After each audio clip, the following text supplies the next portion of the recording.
Hey, what's up? It's your boy BobbySapphire talking to you today about the Grand Admiral Thrawn. This is a control deck I've been working on for a couple weeks now, and I finally got it to where I like it. It's got game into a lot of the most popular decks. Um, it's the best version of Thrawn that I can find, and when I say version, I mean like it uses blue, it uses the 30-point base, and it's skewed to more blue. Obviously, like you might be playing different cards than me. I'm going to tell you why I like these cards and why I think this deck is pretty good and why I've beaten. at, I've been beating a lot of my opponents, most of which who don't know exactly what to do, what to see when they see Thrawn. Some of them haven't even read Thrawn. But because it plays all the premier blue control cards, it plays some great yellow cards to go along with it. Some of the great units are in yellow. And the number one thing that I think it does better than anything else is play Super Laser Blast. And there's a couple of reasons that I think that that is. And the biggest one is because we can play it a turn earlier with Bib. Of course, a lot of blue green control decks ramp. And this setup involves Bib actually being on the board on turn 7, which, when he's just sitting there being a 1/3, not hurting anybody, you'd be surprised how many people just leave him alone, which like is fine because sometimes he's good value and sometimes he doesn't provide a lot of value. It's not like we have a ton of events in this deck. Um, so there's a couple of reasons why I think Thrawn is the best Super Laser deck, and that's one because the back and forth nature of Unlimited means that if we Super Laser Blast, it's usually because we're on the back foot and we need to clear a bunch of units. And if that's the case, they likely haven't spent very many of their resources for the turn, which means that they can follow up with big plays. So we can claim, like any control deck can, take initiative after we Super Laser Blast and they play something. But we do have the extra tool in how we deal with whatever they play, and that's Thrawn being able to tap something down. And obviously, like, if they play a 7-drop, we might not be able to tap that down right away. But if we're, conserving our resources and figuring out exactly what our line is for the long term and like knowing we have to follow up Super Laser Blast, we're going to try and not play our things like Vanquish or Power of the Dark Side. Sometimes Power of the Dark Side is really weak mid game because their opponents are able to play multiple units, and that can be a really great follow-up to Super Laser Blast as well. And, again, the blue control decks and other colors have this power, but, like, adding Thrawn's tap ability is really, really great. Sometimes I don't even bring Thrawn out very early. I try and save him for very late. His ability is really good later in the game when we don't mind as much using that resource to tap something down. So tapping out to play Super Laser Blast and then bringing out Thrawn can actually be a pretty solid play. But the other thing I really want to say about Bib is having a turn 2 takedown on the 3 resource turn is just really, really gross. We're often doing things like passing on turn 1 to set up a Power of the Dark Side on their first play. But when we have Bib, we don't have to do that. We have the ability to play into things like takedown or maybe even make an opening following a tap down. Make an opening is actually like really good on some of the later turns with Bib when we can do something like play make an opening using Bib and then dropping a Death Trooper or killing something with our Greedo and triggering its ability.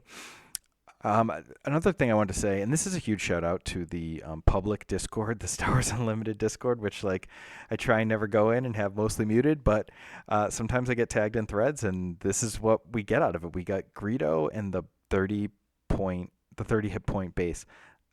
My big problem with Control has been it. Control absolutely needs 3 power 2-drops to trade early. And I was really struggling with that in Palpatine. I was really struggling with that in Iden until like my brother in Wu kind of like really leaned into the Imperial start that you can use Stormtrooper Lieutenant to sort of like trade up with some of your 2-drops, which is like really, really strong. And it's actually where I started on this. But it wasn't working as well in this because of it. I didn't also have ECL to make my Death Troopers broken. But what I got from the guys who have already been working on Thrawn is having Greedo and like knowing when you can discard a card when you have an event on top, and you have a Death Trooper out, or maybe you like tap down turn 2 and played another 2-drop, you can start to get a little silly with the extra damage and clear the board pretty quickly when you combine it with things like Make an Opening, Death Trooper, Greedo's ability. You can really start to take things down. And one of the things so shout out to those guys, by the way, for just like giving me that tech. The win percentage with this deck skyrocketed when I switched to the 30-point base from the shield base. Shout out to Dagobah Swamp, Thrawn knows. Is when I added Greedo and I started spending more time on my turns attacking into their guys to set things up, like make an openings better when I see them on top of my deck, or if I haven't drawn them yet, or if I haven't seen make an opening or a Death Trooper, or I have a large unit that I might want to take down, like a leader. Using Death Trooper, Greedo, and some of my attacks, like burning the shield on Bib to get a Leia down to 5, for example, or not even just Leia, but like whomever who has 6 power, like just being really conscientious of getting my opponent, like using the guys I have that are that have been obsoleted by the board state, and getting damage on guys. There's not a lot of there's not a unit healing in this game, so the fact that the damage stays, I try and be a little bit smarter about where I put the damage, and that's where so another thing that came from making the switch to the 30-point base is like, can I lean into more healing? Because the 30-point base gives us a longer timeline, but that makes, in my opinion, that makes healing even better because it just takes longer for me to get to 30. So that's when I started looking at Cargo Juggernaut instead of the 5/5 Sentinel Walker, which had been pretty good because, a lot of my guys end up damaged. They all have big booties, and a lot of them ended up damaged. And being able to get experience token on a lot of my board was really good, especially Thrawn. But when I leaned into trying the Juggernaut, I was like, well, I might as well try Chilston. And I was already really low on Cell Block Guard. And I remember that this guy existed, the Cloud City Wing Guard. And his 4 HP is actually really relevant to not in terms of like not dying. His 2 attack is weak. But the thing I want to reiterate is like all of these low attacks early are all kind of like working in tandem to get there. And like, I haven't even mentioned, but like how insane Boba Fett's ability is when you're tapping something down with Thrawn and like auto doing 6.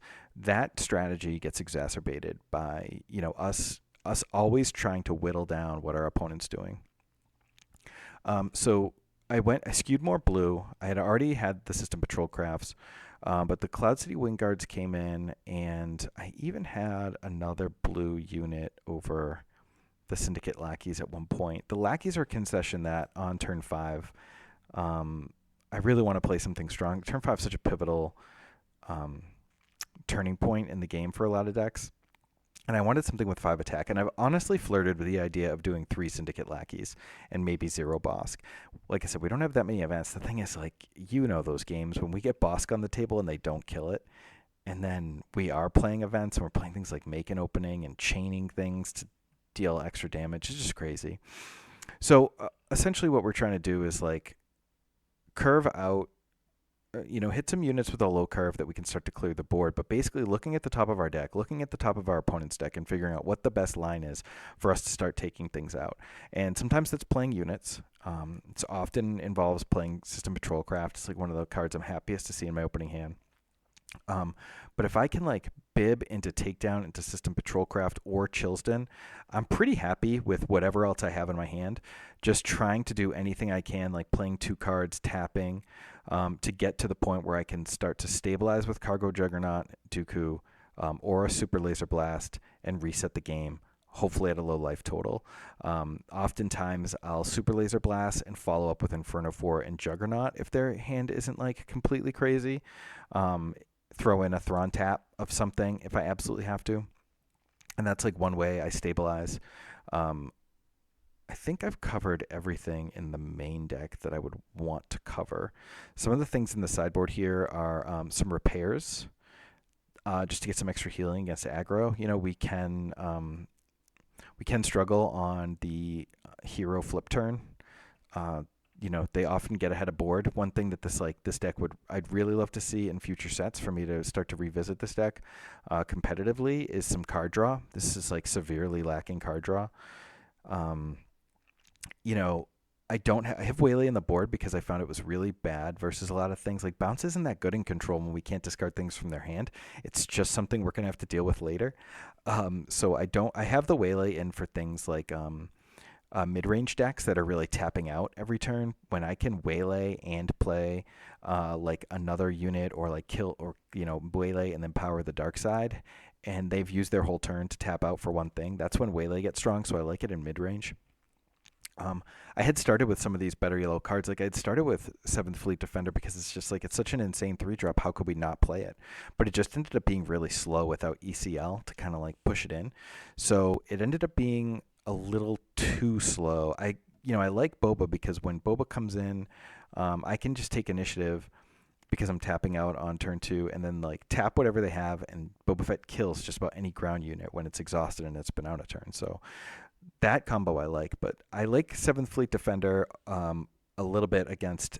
I'd bring it in against aggro because I'm just like shaving some of these high cost cards to bring in things like Repair, Make an Opening, another Chilsden, and a Seventh Fleet Defender, and we kind of have 4 slots for that, and like 2 Avenger, 2 Super Laser Blast.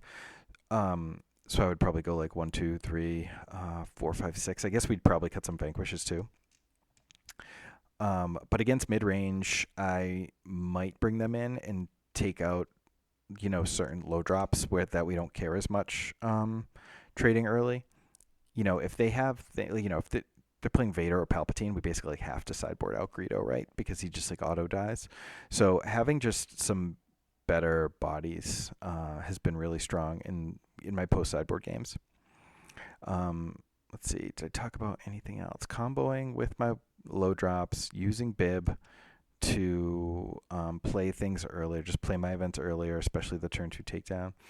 I think that's really it. It's not. It certainly doesn't have as good a high end as the green control decks. It doesn't have Barrage. It doesn't have Vader to play an extra guy. But I think like Dooku's pretty comparable to what Vader can do. They have similar stats. Obviously like the 4 HP is lower, but oftentimes Vader's HP ends up being a lot less because we're using him to kill something. So like obviously he's not getting us another guy by all means, but like Avenger's really good. This 4/6 ends up being like pretty stout. It's shielded. It kills a lot of things. My opponents have really struggled to Tarkin Town against me because like my things don't die, my things don't take damage, because of the shielding and because of the event package here. So I've really liked the deck. I think it's good. I probably wouldn't take it to a tournament that I was dying to win, but this is something that I'll definitely be playing at my locals because it's not super oppressive. It gives both players a bunch to think about, and it can win games, and it's got a lot of cards that people sort of like don't play a lot, like in terms of Chilsden and the Cargo Juggies and Syndicate Lackeys, which, like I said, I might go up. And he's Thrawn. He's like one of the best characters, fan favorite characters. So, if you haven't reached out to me in the Unlimited Discord, the Build the Best Thrawn channel, please do. Let me know what you think. Do you have any Thrawn cards that you think should be in here that I'm missing? I'd love to talk more Thrawn. It's like one of my favorite pet decks of the moment. And yeah, GG's. Catch you on the TTS.